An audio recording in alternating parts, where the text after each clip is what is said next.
নেপালের কাঠমান্ডু শহরের সাইট সিনের দ্বিতীয় দিনে আমরা বেরিয়েছিলাম বৌদ্ধ স্তূপের সন্ধানে। অর্থাৎ এখানে একটি বহু পৌরাণিক বৌদ্ধ স্তূপ আছে। এখানে ঢোকা মাত্রই টিকিটের ব্যবস্থা ছিল, যার প্রবেশ মূল্য খুবই কম।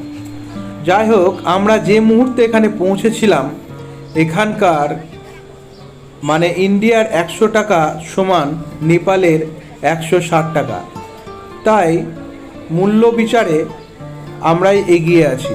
এই পৌরাণিক বৌদ্ধ স্তূপের সম্পর্কে জানা যায় যে তিব্বতীয় সূত্র এই বৌদ্ধ স্তূপ সম্পর্কে দাবি করেছিল যে 15 থেকে 16 শতকের দিকে এটিকে খনন করা হয়, আর সেখান থেকেই আমসুবমার 605টি হাড় পাওয়া যায়।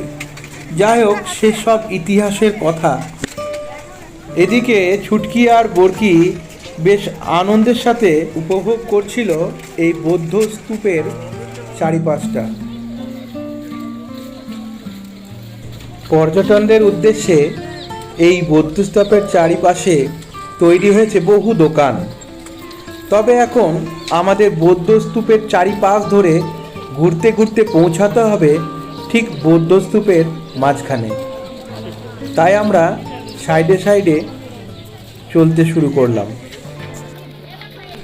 এভাবেই চলতে চলতে লক্ষ্য করলাম যে বৌদ্ধ স্তূপের ওপরে বসে থাকা বহু পায়রা। এত পর্যটন আসা সত্ত্বেও এই পায়রাগুলি এখানেই ঘুরে ঘুরে বেড়ায়, যা আমাদেরকে বেশ আকৃষ্ট করেছিল। আমরা সবাই মিলে এখানে গিয়ে পায়রাগুলোকে দেখতে শুরু করেছিলাম।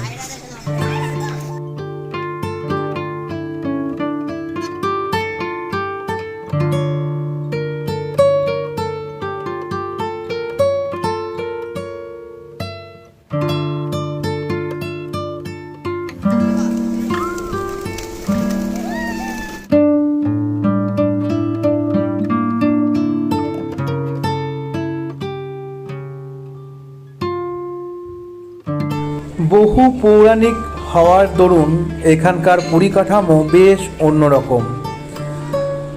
আর শুধু বৌদ্ধরাই নয়, বহু হিন্দুরাও এই স্থানে পুজো করে থাকেন।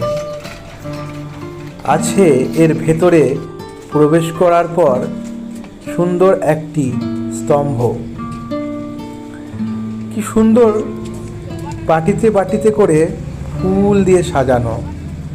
আর পরিক্রমা করতে হবে এই বৌদ্ধ স্তূপটিকে, এটাই হলো এখানকার নিয়ম। তাই আমরা বৌদ্ধ স্তূপের চারিপাশটা পরিক্রমা করছিলাম। আর ছুটকি আর বরকি তারা ঘন্টা পেয়ে সেগুলোকে বাজিয়ে বাজিয়ে বেড়াচ্ছিল।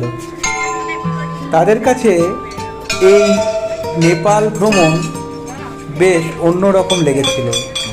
আসলে এই বয়সে এইসব দেখার অভিজ্ঞতা তাদের খুব কম। এখানে এসে জানতে পারলাম এটি নাকি ইউনেস্কোর বিশ্বখ্যাত ঐতিহ্যবাহী স্থান।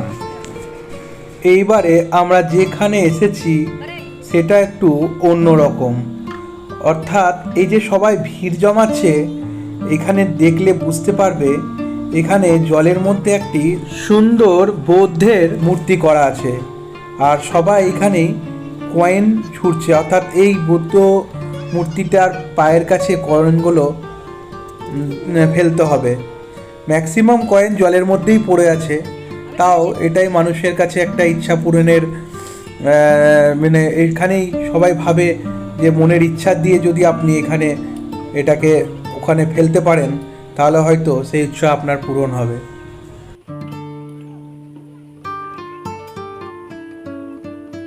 তাই আমরাও এখানে কয়েন ছুঁড়েছিলাম।